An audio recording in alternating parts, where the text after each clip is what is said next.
dear beloved, Boss Mike, Cervera.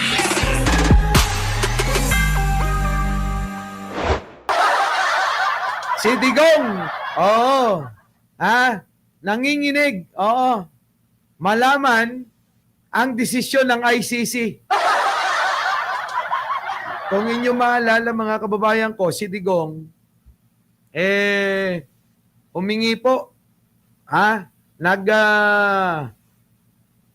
nag-apela ng motion para baliktarin yung unang desisyon sa kanyang hinihingi na interim release o pansamantalang kalayaan. Parang sa atin dito, parang magpiyansa man lang. Ngayon nako, eto na mga kababayan.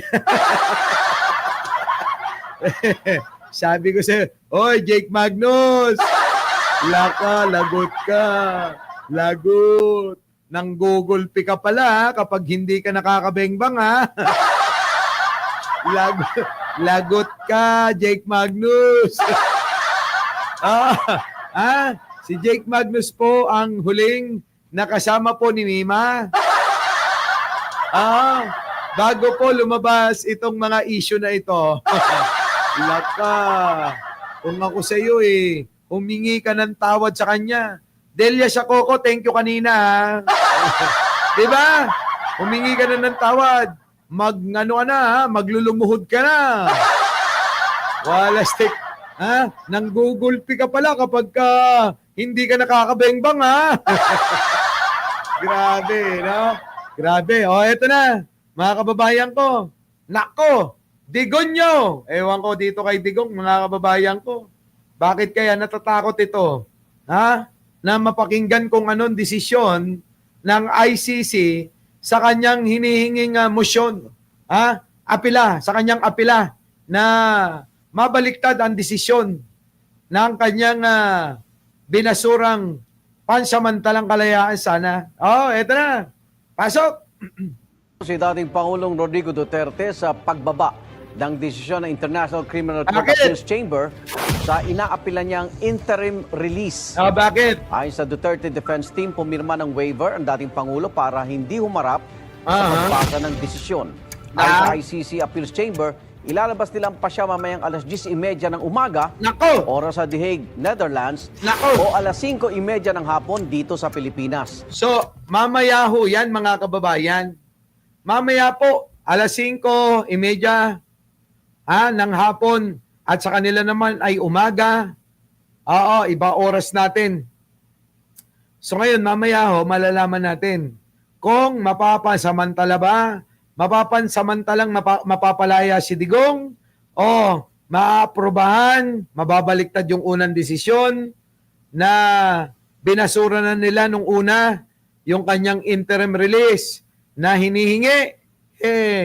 Malalaman po natin yan mga kababayan. Tingin ko, ano sa tingin nyo? Mabibigyan ba? Mapapaboran ba? Makakalaya ba? Pansamantala? Sa tingin ho ninyo mga kababayan? Sige nga ho. Ako mga kababayan, may nakikita ko dyan. Una, kaya ho hindi magpapakita si Digong, baka natatakot marinig kung ano yung desisyon. Ikalawa po, baka ho nahihiya. May hiya rin siguro, May hiya rin siguro si Digong. Hindi kaya mga kababayan, nahihiya rin si Digong sa mga katarantaduhan niya. Pangatlo, nahihiya siya sa kung ano na yung itsura niya. Nakuha nyo? Hindi kaya nahihiya na makita natin, syempre magkakaroon ng mga kamera, tututok sa pagmumukha ng hayop na yan. Tapos, ganun na yung itsura niya. Tapos, pagtatawanan na naman ni Mima. Tapos, pagtatawanan ni Jake. Pagtatawanan ni Chris Ulo, tsaka ni ni Takero. Mga bully ang mga yan. Nako! Baka ho, alin sa tatlo lang ano? Sa tingin nyo, alin sa tatlo? Putik na yan. Yun, mga kababayan ko, ha? Ano pa? Malalaman dyan kung papaboran ang iginigid at defense team na mahina na si Duterte kaya hindi na nila dapat ikulong habang nililitis sa kanyang kasong crimes against humanity. Sa panayam ng unang balita kanina, sinabi ni ICC Assistant to Counsel Attorney Cristina Conti na uusad pa rin ang kaso ni Duterte, payagan man o hindi ang interim release. So, wala na palang magagawa. Payagan man o hindi, wala. Uusad pa rin yung kaso. Diba? Uusad at uusad pa rin yung kaso. Ayan tingnan nyo. Yan yung itsura nung nandoon na sa ICC. Nung nandito, akala mo talaga, akala mo talaga Diyos no? Ano sabi? Dito sa matandang nuknukan ng, nuknukan ng yabang. Magnanakaw at mamamatay tao naman. Diba? Itong idol ng mga tatanga-tanga, bobot mga mangmang ng mga DDS. Diba? Ganyan sila mag-idol. Yung ganitong klaseng tao.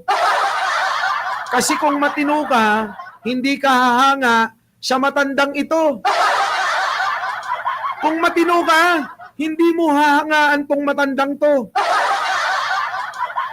Tama, mali? Tama? Saan ka nakakita ng matinong tao, no? Saan ka makakakita ng matinong tao, tapos ang hahangaan mo, eto! Putik na yan, no? Diba? Yung mga humahanga dyan, mga mangmang, tatanga-tanga, bobo, at mga pangit na katulad niya. Diba, no? Diba? Eto na. Minimal or halos walang impact itong interim release doon sa main case. Malinaw dito na ang kanyang interim release ay hindi, kumbaga, bastang laya. Kailangan kung ano pa rin ang restrictions na medyo halos, katulad ng nandoon sa ICC, ganun din. Kung ni-reject, hindi siya makakalabas. Status quo. Wala. Diyan na raw mamamatay yung matandang yan. Diyan na mamamatay. Ang hari ng kulto ng mga Duterte. Nasa na yung mga membro ng kulto ni Duterte? Para may ambag kayo, mag-like naman kayo, ano? Mag-like kayo! Walang niya. Ito na yung kulto ng leader ng kulto ni Duterte, Wala na. Matititegi, bambam na. Magugulat na lang kayo, iuwi na yan, nakagarapon.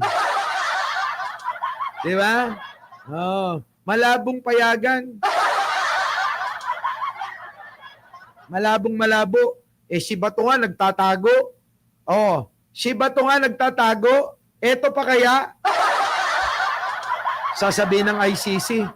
Paano kaming maniniwala na kapag pinayagan ka namin, hindi ka magtatago?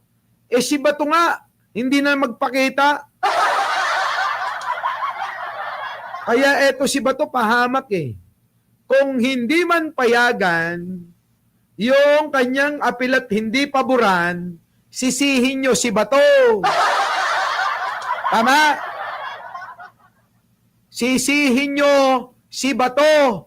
Ang may kasalanan kung hindi mapapaboran. Kasi nagtago.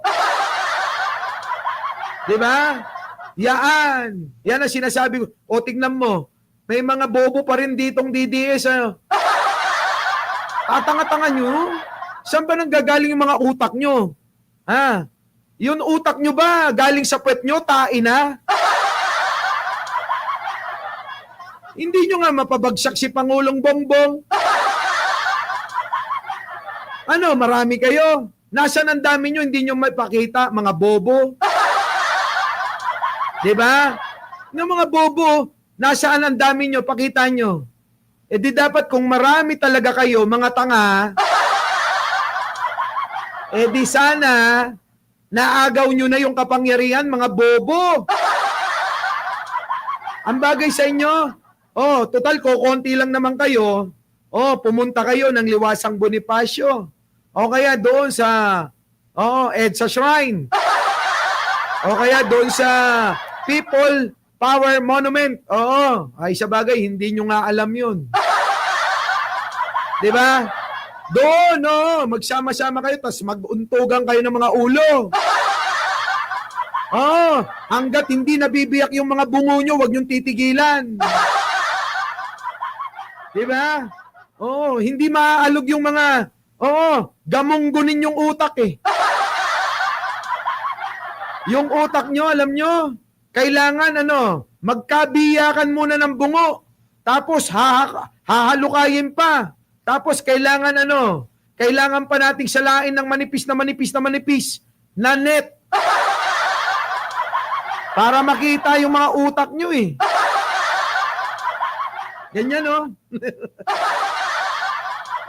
Mahina talaga itong mga dito, mga bobo. Nangangarap pa na manalo si Sarah. Hindi nga mananalo yan. Wala nga kayong mga tao. Sino ba yung pinaniniwalaan nyo? Yung mga robot. Palibasa, puro mga pangit yung pinanonood nyo eh. Yan. Dito lang kayo manood para, sabi nga nila, kapag ang sinasamahan mo, gwapo at matalino, magiging gwapo at matalino ka. Pag sinasamahan mo, pangit na bobo, parehas na kayo. Walastik. O yan, mga kababayan ko, paano ba yan? Our beloved Boss Mike.